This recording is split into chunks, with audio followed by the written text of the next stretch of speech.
مشاہد صاحب، آپ کیونکہ ابھی نیپال سے ہو کے آ رہے ہیں، آج ہی آپ واپس پہنچے ہیں، تو آپ کو کیا لگ رہا ہے کہ یہ جو ساؤتھ ایشیا ہے یہاں پر ایک طرف ہم تو کہہ رہے ہیں جی ہمارا جو آپریشن بنیان المرصوص ہے بڑا کامیاب رہا، لیکن دوسری طرف آپریشن سندور میں بری طرح ناکامی کا سامنا کرنے والا جو مودی ہے اس کو ویسٹ بنگال میں بڑی کامیابی ملی ہے، تو اس کو آپ کیسے دیکھتے ہیں؟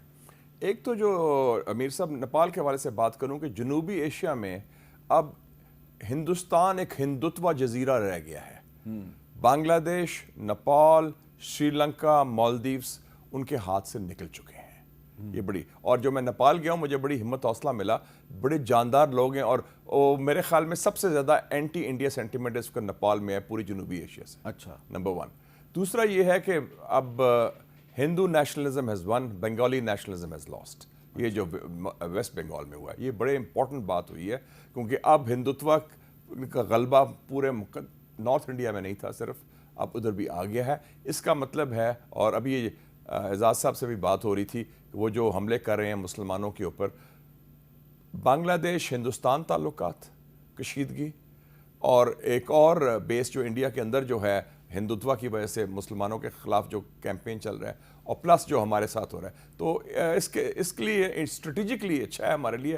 پاکستان، بنگلہ دیش، چین کا جو ایک اتحاد بن رہا ہے وہ اور مزید مستحکم ہوگا، لیکن یہ کلیئر ہو گیا کہ جنوبی ایشیا میں کشیدگی اب بڑھے گی. ٹھیک ہے. اعزاز چودھری صاحب، اس سے پہلے کہ ہم امریکہ اور ایران کی کشیدگی کی طرف آئیں، پہلے ذرا یہ بتائیں کہ یہ آپ کو کیا لگ رہا ہے کہ ویسٹ بنگال میں 15 سال کے بعد ممتا بنرجی کو شکست ہوئی ہے اور بی جے پی وہاں پہ جیت گئی ہے، آسام میں بھی جیت گئی ہے، وہاں پہ مسلمانوں پر حملے بھی شروع ہو گئے ہیں، تو یہ بی جے پی جو ہے اس کی کامیابی کی وجہ کیا آپ کو نظر آ رہی ہے؟ جی، ایک تو میں نے یہ سنا کہ امیت شاہ صاحب نے وہاں ڈیرے ڈال دیے، اور خود مودی صاحب نے تقریباً ہر بڑے ایریا میں جا کے وہاں پہ کیمپیننگ کی اور ہندو جذبے کو ابھارا انہوں نے. اور آپ کو پتہ ہے جب مذہب کے نام پر کوئی بھی جذبہ ابھارا جائے تو باقی ساری چیزیں پیچھے رہ جاتی. انہوں نے یہ بھی کہا کہ ممتا بنرجی نے بنگلہ دیش سے بہت سارے لوگوں کو آنے دیا اور یہاں پہ سیٹل کیا ہے، تو ان کا مسلمانوں کے لیے سافٹ کارنر ہے. تو ان کی بھی شخصیت کو انہوں نے اس میں ہندوتوا کے رنگ میں رنگنے کی کوشش کی. تو کچھ لوگ یہ بھی کہتے ہیں کہ کافی ووٹرز لسٹ میں کافی گھپلا کیا گیا، جو یہ کورٹ بھی لے کر گئی تھی لیکن کورٹ میں ان کو کامیابی نہیں ہوئی. آپ کو پتا ہے کورٹس بھی وہاں پہ کس کے زیر اثر ہیں. تو چنانچہ ایسا لگتا ہے کہ وہ ایک ہندوتوا کی ویو نے مغربی بنگال کو بھی اپنی لپیٹ میں لے لیا ہے. اور دوسرا یہ کہ امیت شاہ جو ہیں وہ اب تیار ہو رہے ہیں ایز دی پاسبل، یعنی ان کی پوزیشن کافی کنسالیڈیٹ ہو گئی ہے مودی صاحب کے سکسیسر کے طور پر. تو یہ مجھے نہیں پتا بھارت کے لیے اچھا ہے کہ نہیں، کیونکہ بھارت جو ہے وہ ایک ہندوتوا کا گہوارہ بلکہ ضرور بن جائے گا، لیکن ساتھ ہی ساتھ اس کا جو ہیٹ ایجنڈا ہے، جو ایک نفرتوں کا انبار ہے، جس طرح بھی میں نے وہ ویڈیو دیکھ رہا تھا، ایک ٹویٹر پہ کسی نے پوسٹ کی ہوئی تھی، کس طرح فوراً الیکشن کے رزلٹ کے فوراً بعد وہ ہندو گنڈے جو ہیں آر ایس ایس کے وہ نکلے ہیں، انہوں نے جا کے مسلمانوں کی دکانوں کو جلا رہے ہیں، ان کے گھروں کے اوپر حملے کر رہے ہیں.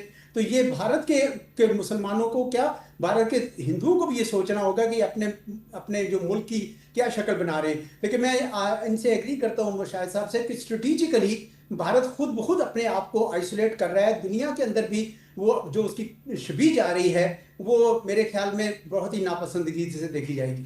اچھا مشاہد صاحب، اس میں ایک اور چیز میں ایڈ کر لوں، یہ جو الیکٹرل رولز کی بات ہوئی ہے، ممتا بنرجی نے الزام لگایا ہے کہ 90 لاکھ لوگوں کو الیکٹرل رول سے نکال دیا گیا جو ووٹرز لسٹ تھی. اس میں سے 3.4 ملین 34 لاکھ لوگوں نے اپیل کی کہ ہمارا آپ نے ووٹر سے لسٹ سے نام نکالا کہ جی آپ بنگلہ دیشی ہیں فلانا اس بہانے میں، اور زیادہ تر وہ تھے جو مسلمان تھے، خواتین تھیں، اور جو دالت تھے، جو شودر جسے کہتے ہیں. تو اس حوالے سے انہوں نے اپیل ٹرین نہیں کی. تو وہ کہتی دھاندلی بھی ہوئی ہے، پری پول ریگنگ. لیکن آپ کو یہ نہیں لگ رہا کہ جو ٹرمپ ہے اس نے کافی مودی صاحب جو ہیں ان کو ہیوملیٹ کیا، ان کی کافی بےزتی کرتے رہے بار بار؟ وہ جاری ہے. ویسے ہنگری میں انہوں نے وہاں کا جو پرائم منسٹر ہے اس کو سپورٹ کیا، وکٹر آربن، وہ الیکشن ہار گیا. مودی صاحب جو ہیں ان کو ٹرمپ صاحب جو ہیں وہ ہیوملیٹ کرتے رہے، تو مودی صاحب کو فائدہ نہیں ہو گیا ٹرمپ کی وجہ سے؟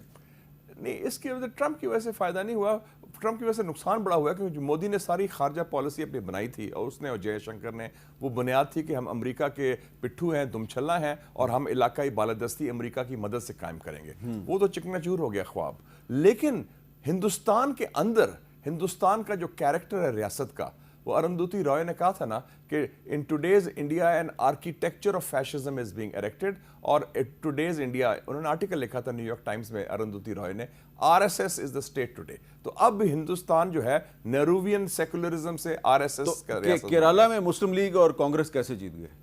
کیرالہ کا اپنا ایک مزاج رہا ہے. ادھر وہ کمیونسٹ پارٹی اور ساؤتھ انڈیا اور پورٹ سٹی ہے، ان کا مزاج ابھی تک. یہ بڑی حیرانی کی بات ہے، وہاں مسلم لیگ خوشگوار ہے نا. مسلم لیگ ابھی تک زندہ ہے، 22 سیٹیں ملی ہیں. بالکل مسلم لیگ رولنگ پارٹی ہے، مسلم لیگ رولنگ پارٹی ہے. اور ایک بہت دیر پہلے مسلم لیگ کے لیڈر ملے تھے، وہ بلکہ انہوں نے ذکر کیا تو وہ جنہ نہیں کہتے تھے، کہتے قائد اعظم نے یہ کہا. وہ اتنے احترام سے اور ماشاء اللہ علامہ اقبال کے بھی فالوور. تو وہ ابھی وہ اثرات ہیں ابھی تک. اچھا اب اعزاز چوہدری صاحب یہ بتائیں کہ اب آپ کو کیا لگ رہا ہے کہ یہ جو ایک طرف اس خطے میں امریکہ اور ایران کی کشیدگی کی وجہ سے جنگ کے سائے منڈلا رہے ہیں، بلکہ اب تو ایسا لگ رہا ہے کہ جنگ جو ہے وہ خدا نخواستہ واپس بھی آ سکتی ہے، تو دوسری طرف بی جے پی جو ہے اس کی ویسٹ بنگال میں اور آسام میں جو جیت ہے، اس کے بعد بنگلہ دیش اور انڈیا کے تعلقات بھی جو ہے مزید خراب ہوں گے، پاکستان اور انڈیا کے تعلقات بھی مزید خراب ہوں گے. تو آپ کو کیا نظر آ رہا ہے کہ اگر فوری طور پہ پاکستان کی کوشش سے کوئی بریک تھرو ہو جائے امریکہ اور ایران کے درمیان، تو ہم اپنے باقی جو ہمسائے کی طرف سے جو سازشیں کی جا رہی ہیں پھر اس کی طرف بھی توجہ دیں؟ جی دیکھیں، اس وقت 3 قسم کے سینیریوز مجھے نظر آ رہے ہیں. پہلا تو یہ ہے کہ وہاں پہ پیٹ ہیگسٹ جیسے ہارڈ لائنرز پریویل کریں اور کہیں کہ جی جنگ کرنی ہے کیونکہ ایران کمزور ہو رہا ہے، اس کے تیل کے کنویں شاید جلدی ناکارہ ہو جائیں گے اور ان کے ہاں ڈی ویلیویشن ہے، انفلیشن ہے، بلا بلا. تو وہ تو حملہ کرنے کو تیار بیٹھے. دوسرا یہ ہے کہ اگر یہ جو جس طریقے سے ابھی آپ کو پتہ ہے کہ ایک قسم کی آنکھ مچولی کھیلی جا رہی ہے، کوئی ان کے حملہ کرتا ہے جہاز پہ، کوئی ان کے جہاز پہ حملہ کرتا ہے، اسی میں مس کیلکولیشن ہو جاتی ہے اور ان انٹینشنلی جنگ دوبارہ شروع ہو جاتی ہے. اور تیسری چیز آپشن جو ہے جس میں یہ کہ دونوں جنگ نہیں کرنا چاہتے، میں ابھی بھی 70% اسی آپشن کو دیتا ہوں کہ یہ شاید جنگ جو ہے نہیں کرنا چاہتے کیونکہ دونوں کو اس کا نقصان ہوگا.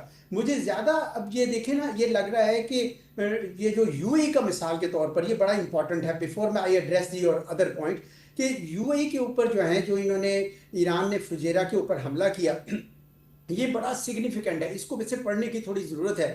میرے نزدیک اس کی 3-4 وجوہات ہیں. ایک تو ایران نے یہ سگنل دے، اگر امریکہ نے دوبارہ جنگ شروع کی جس کے آثار نظر آ رہے ہیں، تو پھر یہ دیکھ لیجئے کہ پھر یہ یو اے جو ہے یہ سلامت نہیں رہے گا، اس کی ہر چیز جو ہے وہ داؤ پہ لگے گی. دوسرا انہوں نے کہا کہ اگر یہ اب لیبنان میں جنگ بندی اگر نہیں ہوتی تو پھر یہ یو اے میں بھی آپ دیکھیں گے کہ یہاں پہ بھی کوئی اس قسم کی جو جنگ بندی نہیں ہے. تیسرا یہ کہ 2020 سے جب ابراہم اکارڈ ہوا اور یو اے نے اسرائیل کے ساتھ اپنے تعلقات بنائے تو بہت سے بڑی تعداد میں یہودی آئے. تو مجھے کوئی ایک صاحب ہے جو ان کی اقتصاد سے بہت زیادہ جڑے ہوئے ہیں، انہوں نے بتایا کہ بڑی انہوں نے آگے یہاں سرمایہ کاری کی. تو بھارت یعنی یہ ان کو میرا خیال یہ بھی سگنل دے رہا ہے ایران کہ یہ دیکھ لیجئے آپ کے لیے جو ہے نا یہ کوئی اتنی زیادہ محفوظ جگہ نہیں ہے.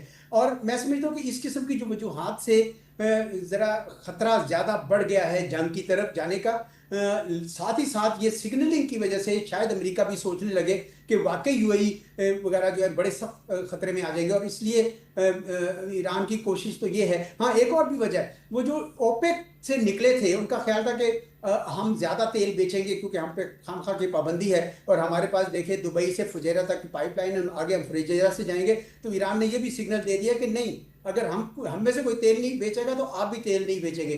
تو مجھے ایسا لگتا ہے کہ ایران کی طرف سے سگنلنگ بڑی پاورفل ہوئی ہے امریکہ کے لیے کہ آپ نے یہ جنگ شروع نہیں کرنی. اچھا، اگر پاکستان، آپ کا جو دوسرا سوال کا دوسرا حصہ تھا کہ فرض کیا پاکستان کی میڈیشن کامیاب ہوتی ہے کیونکہ دونوں بنیادی طور پر جنگ روکنا چاہتے ہیں، تو یہ بہت ہی اچھا ہوگا خطے کے لیے، کیونکہ یہ پیغام بھارت کو بھی اچھی طریقے سے جائے گا اور طالبان کو بھی جائے گا کہ پاکستان کو اب آپ نے لائٹلی نہیں لینا. اس کے دنیا میں دوست بڑھ گئے ہیں، اس کے اب دشمن کوئی خاص نہیں رہے ہیں. تو میں سمجھتا ہوں کہ پاکستان کے لیے بہت ہی ایک مزید قد کاٹ پاکستان کا اونچا ہوگا. اور اسی سانس میں اگر یہ میں کہہ دوں کہ اب جب کہ عسکری پروفائل بھی ہے اور آپ کا سفارتی پروفائل بھی ہے, آپ کو اس وقت اقتصاد پر وار فوٹنگ پہ کام کرنا چاہیے تاکہ وہ پروفائل بھی آپ کا جلد از جلد اوپر آ جائے. جی